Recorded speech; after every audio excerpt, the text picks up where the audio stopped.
आज का पहला पाठ तिमोथी के नाम संत पौलुस का पहला पत्र, अध्याय 6 पद संख्या 2 से 12।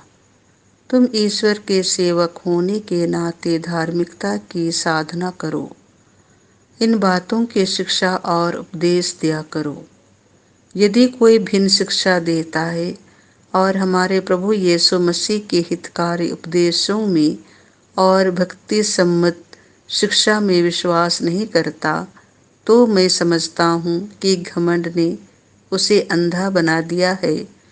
वह कुछ भी नहीं समझता और उसे वाद विवाद तथा निरर्थक शास्त्रार्थ करने का रोग हो गया है।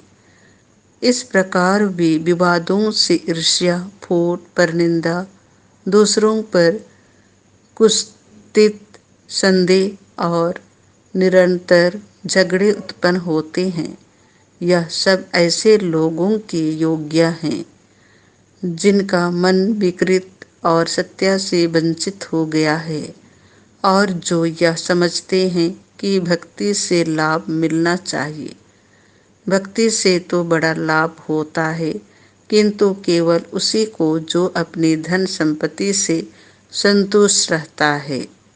हम ना तो इस संसार में कुछ अपने साथ ले आए और न यहाँ से कुछ साथ ले जा सकते हैं।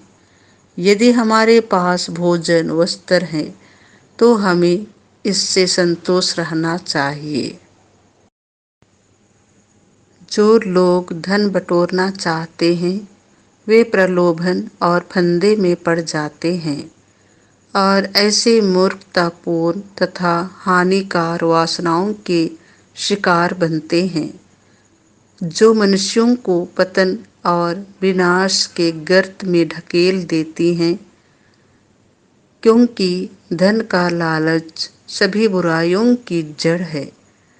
इसी लालच में पड़कर कई लोग विश्वास के मार्ग से भटक गए और उन्होंने बहुत सी यंत्रणाओं द्वारा अपने को छलनी कर दिया।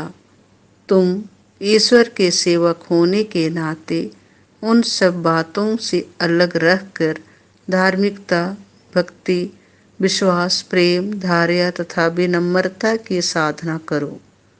विश्वास के लिए निरंतर संघर्ष करते रहो और उस अनंत जीवन पर अधिकार प्राप्त करो जिसके लिए तुम बुलाए गए हो और जिसके विषय में तुमने बहुत से लोगों के सामने अपने विश्वास का उत्तम साक्ष्य दिया है। यह प्रभु की वाणी है।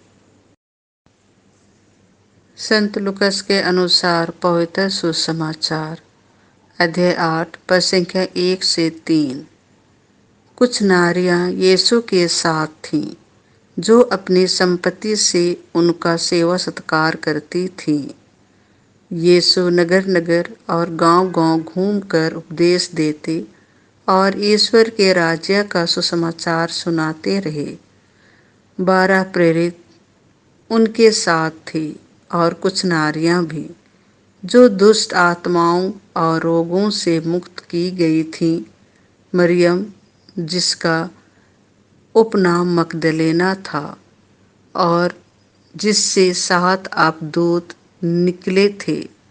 हेरोद के कारिंदा, खूसा की पत्नी यूहन्ना, सुसन्ना और अनेक अन्य नारियां भी जो अपनी संपत्ति से यीशु और उनके शिष्यों का सेवा सत्कार करती थीं। यह प्रभु का सुसमाचार है।